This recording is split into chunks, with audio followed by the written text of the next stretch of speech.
Ay, todong-todo talaga ang pagiging season ender Correct. nito. Hindi ba? Kasi December 29 na.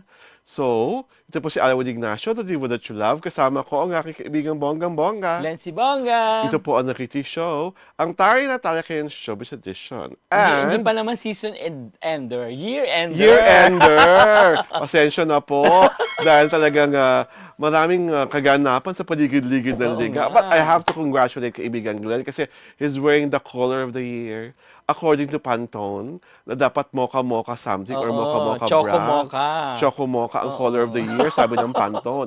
Eh, wala akong choco-mocha outfit kaya ayan, shining, shimmering, splendid, silvered palda. Oh, Yun lang correct. ang pinatapat ko sa Oo. choco-mocha. So, we are thankful that you are with us for this, wow, imagine mo, no? Ganun kabilis, Oo natapos nga. na ng 2024. Matatapos na ang Before we even talk about 2024. what's mga bubongga, what's your most memorable 2024 event in your life?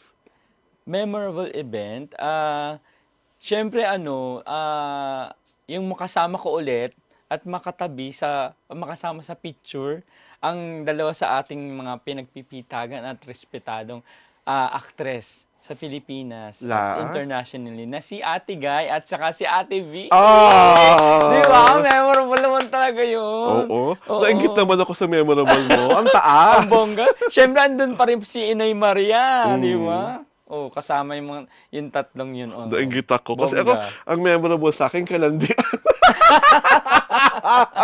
Lahat po ng crushes ko, if kayo po sumusubaybay sa Facebook ko, nagkaroon po ako ng picture together with them. Ay, oo nga. Di ba?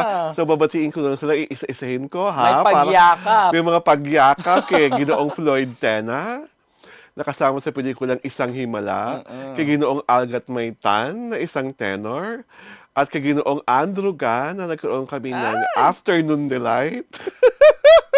Pero husang po yung afternoon delight, Oo. nag-ano lang po kami, late merienda sa Na No-Nos. may And kasamang paregalo. nag-late merienda lang po kami sa No-Nos. Tapos, binigyan niya po ako ng bag. At Oh. syempre pa, ang aking crush na film reviewer, si Mark Anthony Magalia of Maganda Ba. Oh, ayan na, Hmm. brinodcast ko talaga lahat. Memorable talaga kasi kalandian. Love life pa lang umaariba. Kalandian. So, lahat mo lang sila ka-close ko. Kasi Mm. wala pa po nagliligaw ng formal. Ems, umasa. At, para mapusol na ang aking kalandian, eto na kami, pupusuan namin Correct. sa ni kaibigang Glenn kung sino ang mga bobonggang show sa 2025.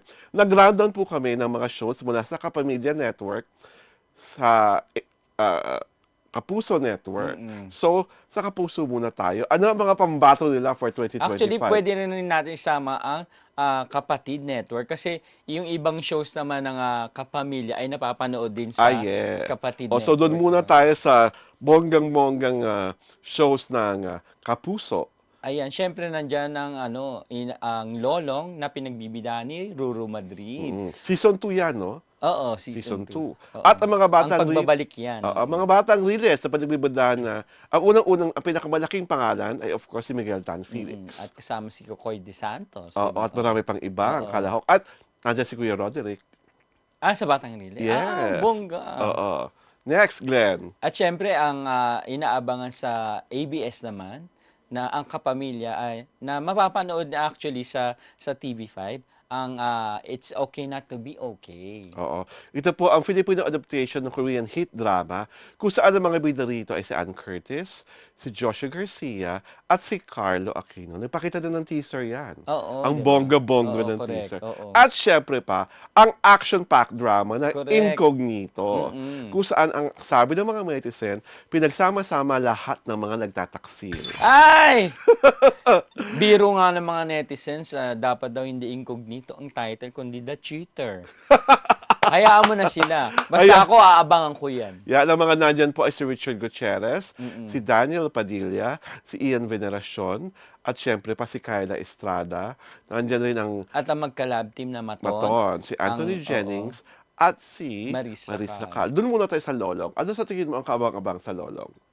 Siyempre aabangan ng mga ano, ng mga, tao yung, pagbabalik ng ano, ng higanting Buwaya. crocodile, 'di ba? Yes. Oo, at saka kung anong anong bagong aksyon ang ipapakita ni ano, ni Ruru dito, matapos niya kasing gawin yung ano, 'di ba, yung, lolong, biglang action agad ulit siya Mm. Black Lie Rider, 'di ba? Rider. Oo. So, ah kumbaga aabangan ng mga tao anong klaseng, aksyon naman ang mapapanood kay Ruru Mm. rito, 'di ba? Ako munti akong lagnatin nung nakita ko yung Ay, ano, correct, teaser ng ano, oo. ng Lolo, yung parang may humahampas-hampas si Ruru tapos Naka-topless si topless na ano, basang-basa.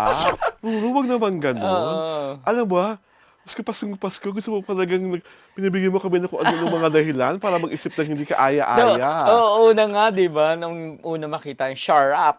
'Di ba? Siyang tunay naman. At ano naman ang kabang-abang sa mga batang readers? Siyempre ito ano, kumbaga, pinagsama yung mga dati na at saka yung may mga bago silang kasama, sila Miguel Tan Felix, 'di ba? Mm. Ah, ah Ano rin 'to, medyo Yes, action din 'to. Bukod oo. sa ano, I think mas more on action ito.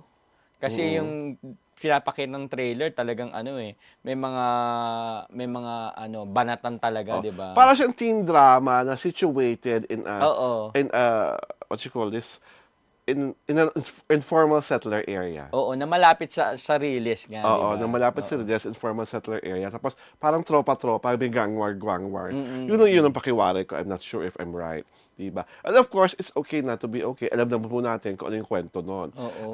Ang maganda lang pakita dun is that papaano kakaririnig ni Carlo Aquino yung role ng brother na Yes, na ano, na may may problema sa oo, pag-iisip, correct, oo. 'di ba? At of course, Joshua Joshua Garcia, Garcia, 'di ba? paano paano ang magiging pairing nila ni ano, 'di Ni ba, Ann ni Curtis Ann kasi this is Curtis their first time kasi together. oo, lalo na ano, yung mga bad netizens.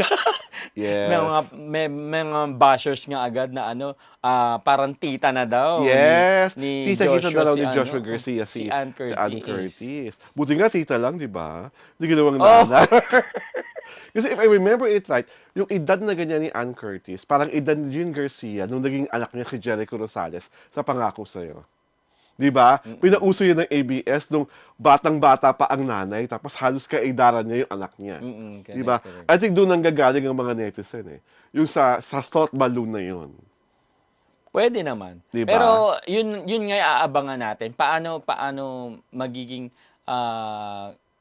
sitwasyon at saka paano magiging successful yung, tambalan nila Joshua at saka ni Ann Yan. dito. Walang hindi mo maitatanggi, pareho silang mahusing aktor, Oo naman, 'di talaga ba? naman.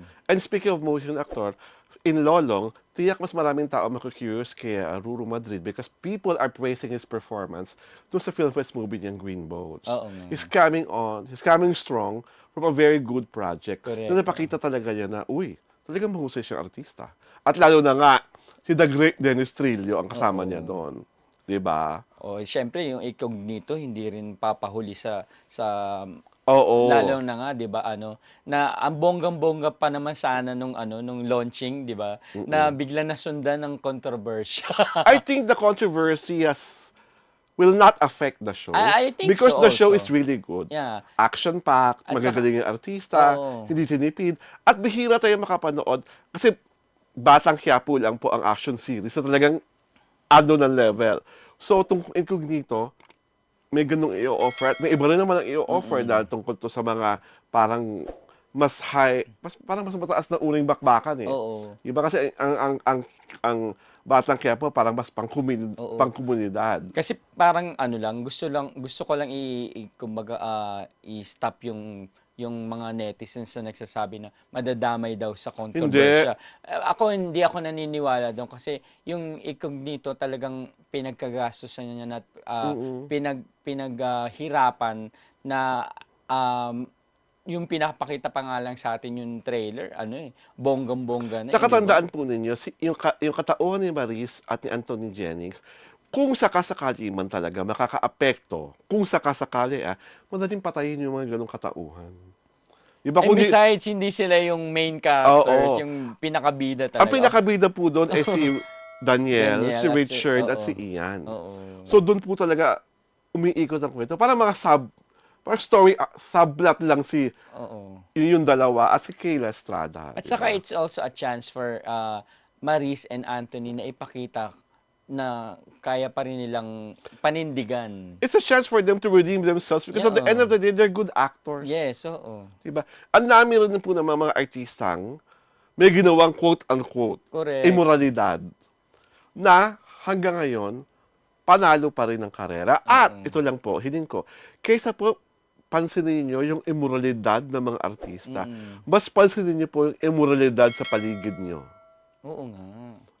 Kasi mas marami, mas malala ang ginagawa. At saka baka meron din tayong dumi. Lahat naman tayo may dumi. Yes! Kaya wag batuhan ng Sabi nga ni putik. Francis M, di ba, nakakainis lang mamalinis, pero marumi rin naman. Mm-mm. Diba? And on that note, ito po si Alawan Ignacio, the review that you love. Kasama ko ang aking kaibigang Bonggang Bongga. Glenn si Bongga. Ito po ang The Kitty Show, ang taray na talakayan service edition.